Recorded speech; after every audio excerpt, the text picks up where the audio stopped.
Hi, welcome to Fusion Kitchen. Today I am making prawn vindaloo. This is a Goan recipe. So let's start. First we are going to prepare the vindaloo paste. Now in a mixer, I have added 6 teaspoons of red chili powder. You can also use 10 to 12 Kashmiri red chilies, but I have used red chili powder instead. If you are using red chilies, then please soak them in warm water first and then add it to the blender. Now I've added also 2 tablespoons of white vinegar, 2 tablespoons of coriander powder, 1 tablespoon of whole spices like cinnamon, cardamom, cloves, peppercorns. Then I've added 1 teaspoon of cumin seeds, 1 teaspoon of mustard seeds. Also use 5 teaspoons of garlic paste, 2 teaspoons of ginger paste, 1.5 tablespoon of tamarind paste, 1 teaspoon black pepper. I've also added about 2 tablespoons of water so that it becomes a masala paste.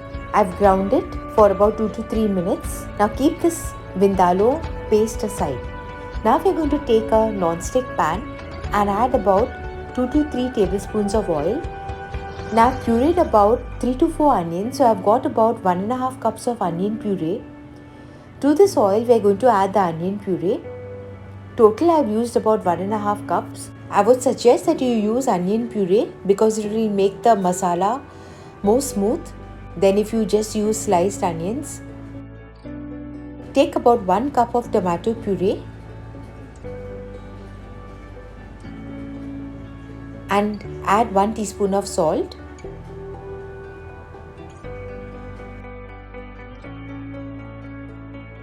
Now we're going to take the vindaloo paste and add it to the pan. Some vindaloo recipes do not call for the use of onions, but personally I feel that onions give a lot of body to the recipe.